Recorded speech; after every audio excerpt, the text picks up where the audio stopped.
네, 2025년 6월 15일 이정훈입니다. 다시 불붙고 있는 이란 이스라엘 전쟁을 조금 보도록 하겠습니다. 이란에서 중거리 탄도미사일을 사용했습니다.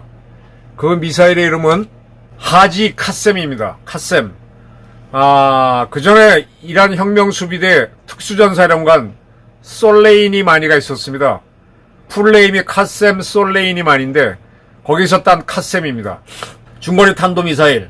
탄도 무게는 500kg고 1200km 내지 1400km를 날아갈 수 있습니다. 이 미사일이 미국이 친 방어망, 미국은 아마 사드를 사용했을 것 같은데 그걸 뚫었고, 이스라엘이 사용한 에로, 데이비드 슬링, 그리고 마지막에 아이언돔을 뚫고 민간인 지역에 떨어진 것 같습니다. 아이언돔이 뚫렸다. 아이언돔이 뚫린 게 아니라 아이언돔은 사실은 이런 속도 빠른 탄도미사일을 막기 어렵고 데이비드 슬링이나 에로가 막아야 되는데 어쨌든 못 막았던 모양입니다. 그래서 떨어져 갖고 민간인이 죽었습니다. 지금 이스라엘 측은 15일까지 해서 13명이 숨지고 380명이 부상당했다라고 이스라엘은 밝히고 있습니다. 그런데 이스라엘은 민간인이 죽었는데 이란과 이스라엘의 공격의 차이점이 있습니다. 지금 이란은 무차별적으로 이스라엘의 대도시를 향해서 미사일을 쏘고 있습니다. 우리가 북한하고 교전할 경우에 북한이 장거리, 단거리 미사일을 섞어 쏘기를 할 수 있다. 섞어 쏴버리면 헷갈리죠. 근데 지금 이란이 그런 식으로 하는 것 같아요. 드론하고 장거리 탄도미사일하고 막 섞어 쏘면서 그 와중에 이제 하나 놓치게 되면 이렇게 타격을 입는 겁니다.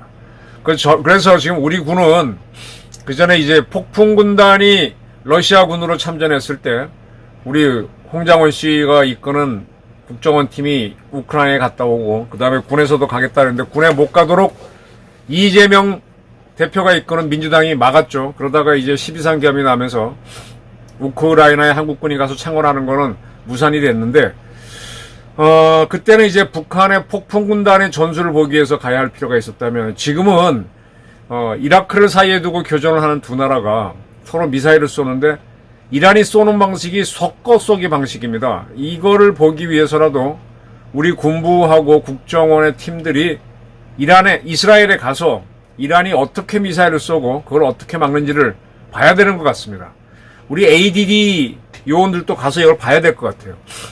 이번에 쏜 그 카셈 미사일이 신경이 쓰이는 거는 아직 정확한 재원은 나오지 않았어요. 이란도 2022년인가 처음 공개를 한 겁니다. 2단 로켓이고 고체 연료를 쓰는 건데 지금 북한판 이스칸데르하고 뭐 중거리 탄도미사일을 지금 고체 연료화하고 있지 않습니까?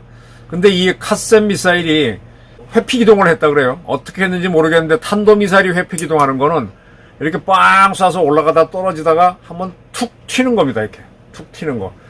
우리 호숫가에 가서 납작한 돌을 던지면 수면에 탁 튀듯이 튀 튀게 할 수 있습니다. 이런 기술은 러시아가 만든 이스칸데르 미사일이 그런 방식을 택했죠. 지금 우리나라에도 이스칸데르 미사일을 토대로 현무 2A를 만들었기 때문에 우리 미사일도 이렇게 됩니다. 북한도 이렇게 돼서 이게 좀 미사일 방어를 피할 수 있다고 하는데 하지 카셈이 그런 게 아닌가 싶어요. 어쨌든 이것이 떨어졌습니다. 그렇다면 우리 군도 이스라엘에 가서 자 이스라엘은 어떻게 대책을 세우는지 한번 볼 필요가 있죠. 자 그건 그렇고 이제 이란은 대도시를 향해서 쏘고 그전에는 이란의 이스라엘의 군시설, 모사드 이런 시설을 향해서 쐈는데 이제는 그게 안 되니까 거기는 완벽히 이스라엘이 막는다고 보고 허점이 있는 도시로 쏘고 있어요. 대도시도 거의 막으니까 중소도시 바트얌을 쐈어요. 바트얌 해안도시를 쏴가지고 사람이 좀 죽었는데 이제 어떻게든 이제 이스라엘 민간인들이 많이 죽여서 반전 여론이 일어나게 하려는 거죠. 반대로 이스라엘은 처음에는 드론을 이용해서 이란 고위 군사간부하고 핵과학자를 죽이더니만은 그 다음에는 농축 시설에서 원심 분리기 시설을 때리더니 이제는 정유시설, 에너지시설을 때립니다. 사람이나 국가나 먹어야 삽니다. 먹지 못하면 죽죠. 에너지시설이 타버리면은 상당히 일하는 힘들어요. 그래서 사람 죽이는 것보다도 아예 국가가 그냥 힘을 잃도록 툭툭 정확하게 때리고 있습니다. 근데 재밌는 거는 이란 내에 때려야 할 표적을 720개, 13일부터 720개의 표적을 때렸고, 첫날 공개에서 상당히 많이 제거했기 때문에 14일 날인가는 80개의 표적을 때렸답니다.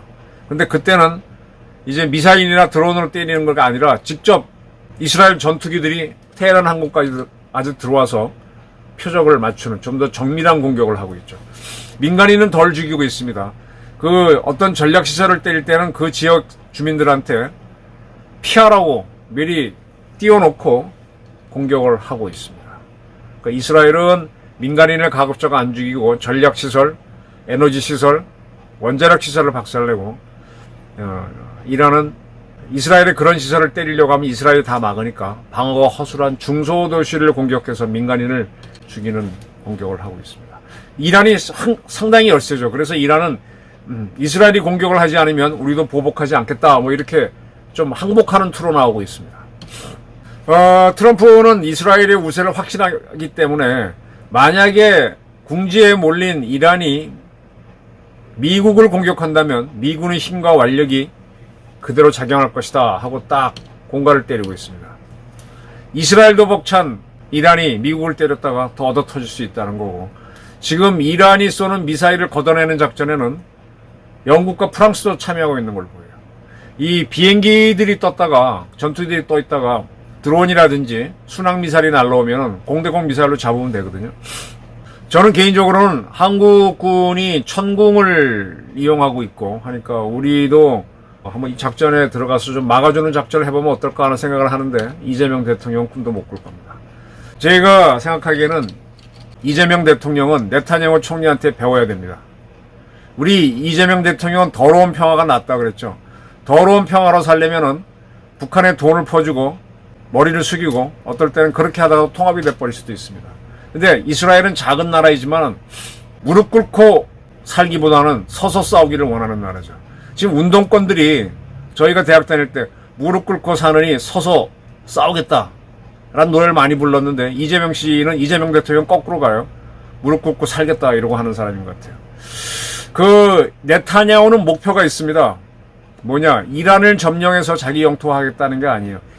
이란의 국민들을 독재로부터 해방시키겠다. 그리고 이란이 그 자기네 국민들을 가렴주고 하면서 자기네 혁명, 무슬림 혁명을 주변으로 수출하려고 그러죠. 그런 혁명을 차단하겠다라는 목표가 있습니다. 그거를 네타냐후 총리가 작년 10월에 밝힌 적이 있어요.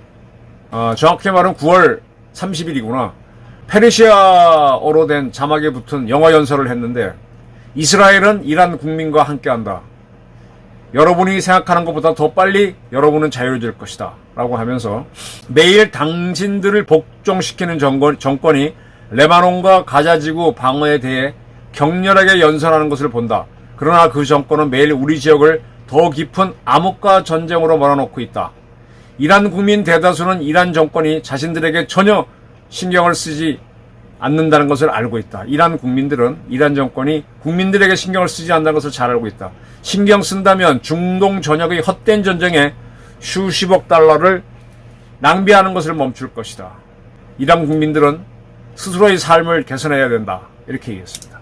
지금 우리 대한민국 대통령은요, 북한에 대해서 북한 주민 해방을 이야기하면서 지금 북한이 북한의 젊은이들을 제국주의 전쟁인 러시아 전선에 투입하고 또 북한 주민을 가렴주구해서 핵무기를 만드는 거는 전혀 도움이 안 된다. 이런 연설을 이재명 대통령은 해야 되죠. 그리고 우리는 같은 동포로서 북한 주민들을 독재로부터 해방시키겠다라고 해야 됩니다. 네타냐후는 이란이 마침내 자유로워질 때 두 고대 민족인 유대 민족과 페르시아 민족이 마침내 평화를 누리고 이스라엘과 이란은 평화롭게 지낼 것이다 라고 그랬습니다. 이와 똑같이 이재명 대통령은 북한 주민을 향해서 북한 주민들이 김정은 독재를 걷어낸다면 북한의 한민족과 남쪽의 한민족이 같이 평화롭게 하나가 되어 살 수도 있고 평화롭게 살 수 있다. 독재를 걷어내자. 우리는 독재가 적이다. 이런 연설을 해야 되는 거죠. 네타냐후는 물론 정치적으로 불리한 상황이지만 이 자기네 국가에 대해서만은 확실한 절대로 무릎 꿇고 사는 게 아니라 서서 싸우겠답니다. 이스라엘 사관학교 생도들은 마지막 졸업식 때 마사다 요새를 올라간다 그러죠. 마사다 요새. 이렇게 산에 가파른 산이 산꼭대기가 편편해요. 거기다 벽을 쌓고 있으면은 초롱성이 되겠죠. 거기서 싸우다가 아마 이스라엘 군대가 옛날에 몰살을 했을 겁니다. 로마군한테. 근데 그때 한 사람도 항복하지 않고 다 죽었다 그러죠. 그래서 결전을 얘기합니다. 대한민국 군부도 마사다 요새를 갖고 있어야 돼요. 대한민국 대통령은 이를 지휘하는 최고사령관으로서 마사다 의식을 갖고 있어야 됩니다. 더러운 평화를 구걸하기보다는 서서 싸우기를 원한다. 그리고 대한민국은 당연히 지켜내면서 우리의 동포인 북한 주민을 해방하겠다. 북한 주민들이여 일어나라. 그러면서 말로만 그러는 게 아니라 적절하게 김정은 독재시설을 타격하고 북한의 핵시설을 필요시에는 때리는 그런 배짱 있는 사람이 되어야 됩니다. 이재명과 네타냐후 딱 비교하시면은 어느 길이 사는 길이고 어느 길이 죽는 길인지, 더러운 평화가 무엇인지, 더러운 평화가 얼마나 더러운 것인지 아실 수 있게 될 겁니다. 감사합니다.